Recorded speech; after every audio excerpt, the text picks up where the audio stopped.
5 seconds to go.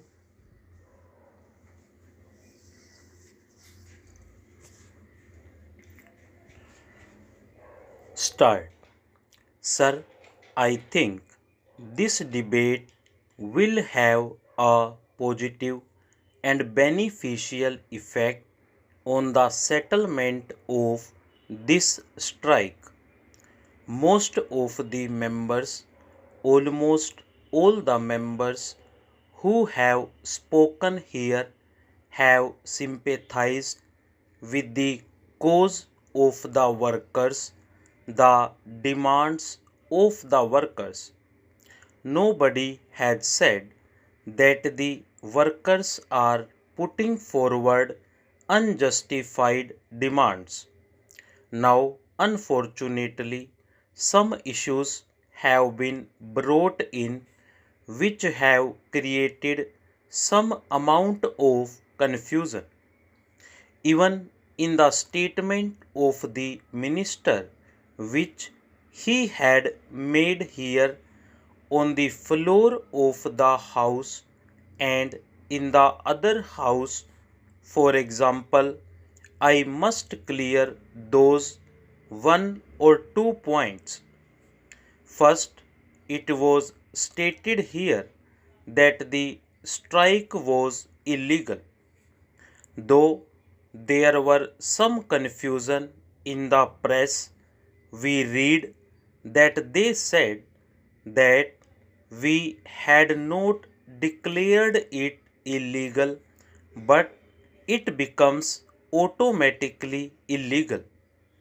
It becomes automatically illegal because conciliation proceedings were pending and they went on strike, which was illegal. I just want to correct the record a bit. Under the Industrial Disputes Act, notice has to be given of strike. It has enjoined upon the employees of the public utility concern to serve notice before they go on strike. This was done by all the four federations, including the Congress led INTUC Federation. It is the responsibility of the unions that they have to serve due notice. Under Section 22 of the Industrial Disputes Act, once a notice of strike is received, it is the responsibility of the government immediately to start conciliation proceedings, and the Act says that the conciliation proceedings have to be conducted by a conciliation officer.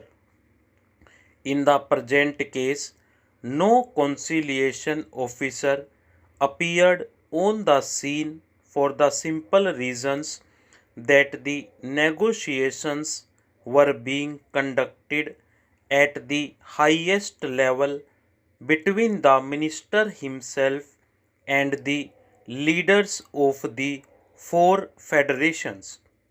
The question of conciliation officer coming along and holding conclusion proceedings does not arise in this case.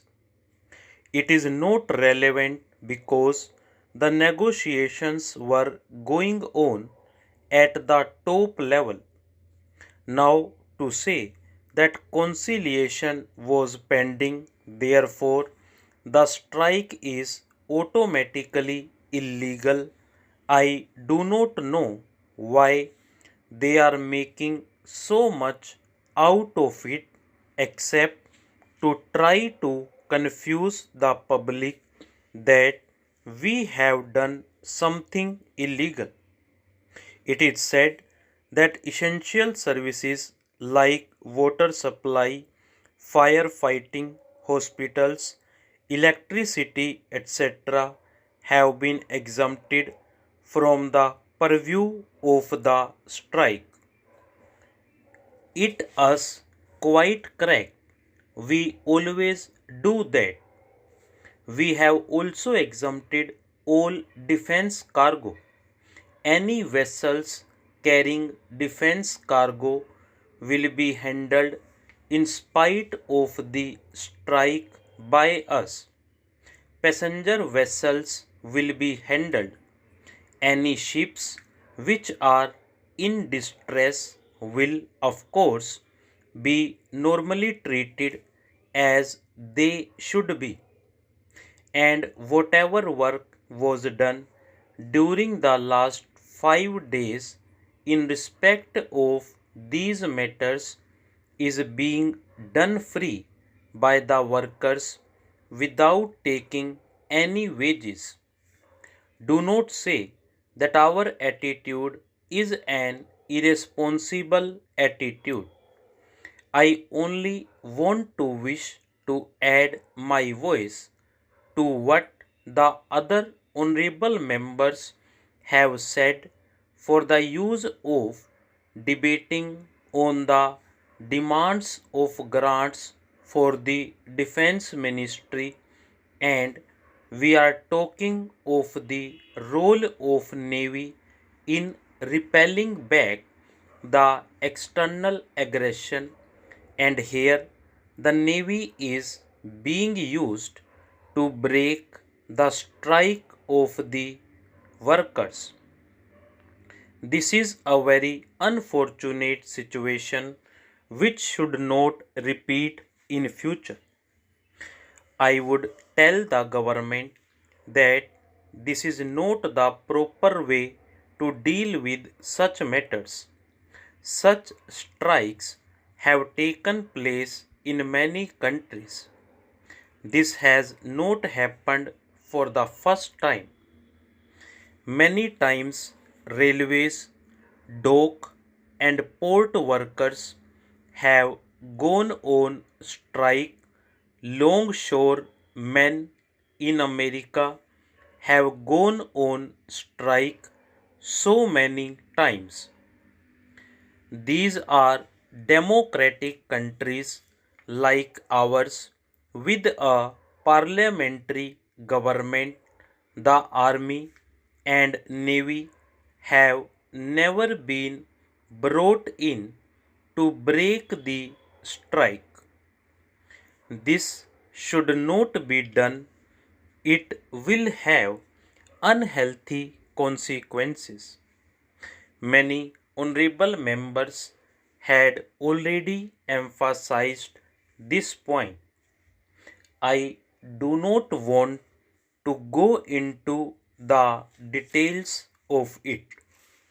The question now is, how is it that wage revision agreements running into crores of rupees were successfully negotiated in the other public sector undertakings?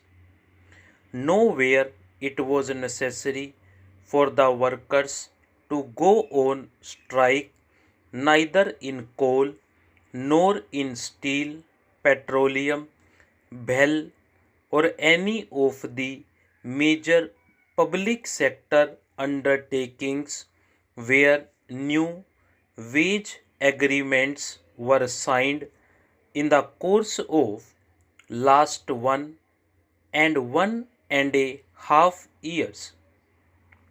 How is it that only in the case of port and dock workers things have come to such a pass where a strike has taken place and it is going to complete 1 week? We do not want the strike to go on. We want a settlement. If the government wants to test the unity or determination of the workers? Well, I think 1 week is ample to demonstrate them, and it is not necessary to prolong that. We have made it clear. The four federations have also said that. You have read that in the newspapers this morning. Stop.